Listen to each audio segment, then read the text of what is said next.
goal attempts came in the paint. Wondered if that had anything to do with the specific mindset, with the matchup, or with anything about the way you approach this game. Yeah, I just want to come out with a lot of energy. Be aggressive on the offensive glass. Playing in a dunker's area. When Braun and Doe and AC get in the paint, they got easy dump offs. And not settling for too many jumpers, just being able to, play in the paint and just kind of dominate the paint area.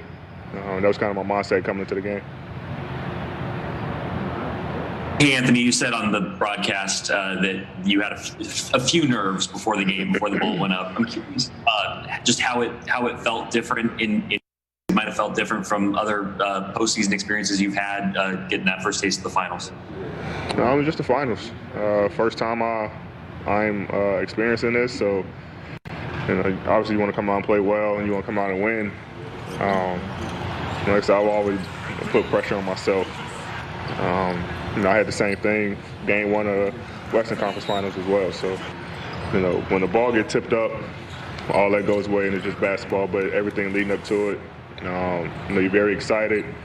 Your adrenaline is going early, because you're so excited just to be here and get ready to go out there and play. So, it went away early, but it was a great experience for him, a great game one. Job's not done, we have 3 more. Allison? All right, we'll start off with Kyle Good. Maybe obviously been really tough. I'm sure you would love to have more of your family for your playoff run. But what did it mean to you to have your dad watching you in this game and seeing your first finals and to play so well? It means a lot. I mean, he, forced my mom to, do that 7-day quarantine to be here. So for him, he's always been the one to, go to all my games, in the home market, not more so on the road. But, he's extremely proud of me. For him to be here, essentially courtside to watch me in my first finals game means a lot to me. We just got to finish it off. I mean, he wants us to win. He wants me to be a champion. So it's a little bit more pressure, coming from him. But it was fun. It was fun seeing him courtside watching me in that first game. All right, Kyle Good. Oh, I'm sorry, David Veneman. AD, so you had 34 tonight, which is tied for third for a Laker debut in the finals. So Shaq's won, then Mike, and then you and Baylor are tied. When you hear those names, obviously Laker history is such a part of the experience of playing for the team, but when you hear those names, what do you think about it? And do you have goals of being remembered the same way they are and always be associated as a Laker? Yeah, it's a great honor to be in that category with those guys. I mean, they've done so much for the game, Hall of Famers, and for me to, come out and perform that way and, be mentioned with those guys, especially just as a Laker, with the biggest franchise in basketball. Them guys that you watch film on, that you idolize, and now to, like you say, be in that category is definitely a huge honor for me. Like I say, what makes it even more, sweeter is winning it.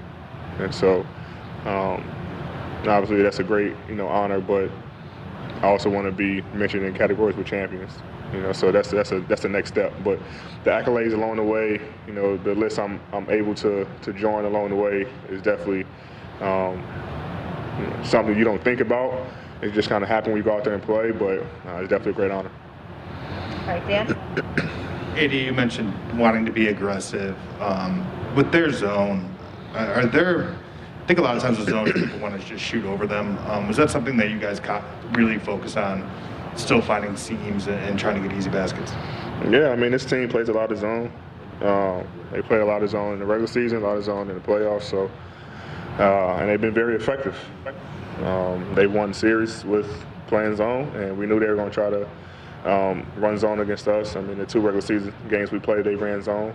And we just try to find ways to exploit it and make them come out of the zone.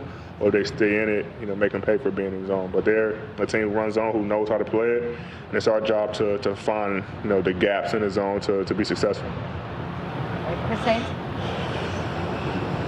Hey, D, I know you want to be, you know, wish you were playing in Staples Center right now, but does it feel, coming into this game, did it feel like an NBA's Finals match? Did it feel any different from the other playoff games you've been playing here? Yeah, I mean, you see the decals on the floor. You see all the, you know, people in the stands. Essentially, you see, you know, the patch on the back of your jersey, patch on the side of your warm-ups. So you kind of see that as a finals game. But like I said, once you go out there and start playing, you know, I don't think the fans are allowed to make any noise. So it feels like a regular game, you know, in the bubble. Even though that pressure of the finals is still there. And so I think it makes it a lot easier for, you know, especially our guys to just go out there and play. You know, but in Staples, it have been a lot crazy. I mean, just playing in front of your home fans and sharing these moments with them. But I think just being here, it definitely calmed the nerves a lot faster. We'll send it back to Will for the last few. All right, yeah, I want to take two more. Tanya, please. AD, I wondered how much of an emphasis was there on making sure that you win early, given how Miami has gotten off to really good starts in all of their other series? We just want to, you know, be a team to apply pressure. You know, they won all their game ones. You know, we lost 2 and won 1, but we want to be able to, you know, come out and essentially take care of home court. But I mean, we want to win every game we play. You know, we never want to, you know, come out and lose. You know, we came out very slow, and then the first 5-6 minutes of the first quarter, and they got hot. You know, hit us down 15, and KCP kind of saved us in that first quarter with the 2 threes, and then we kind of got going on both ends of the floor. So we can't come out sluggish, knowing that this team is, you know, a team that can get hot from 3 and, you know, can get to the free throw line and get to the paint. So we have to be able to, you know, come out a little bit more aggressive and come out with a little bit more sense of urgency to start the games, and that's on the starters, especially me and Bron. But it feels good to get the first game. You know, we're not satisfied. We don't like how we ended the game. That wasn't a championship mentality, and you know, we have to be better in that regard. But you know, we'll take the win, but we'll watch film and you know, try to get game 2 as well. All right, last one for you, Melissa Rowland. Hey, AD, you alluded to this yesterday. You said some guys have loved playing in the bubble. I'm curious, are you one of them? And if so, why do you think you've been able to love this experience so much while other guys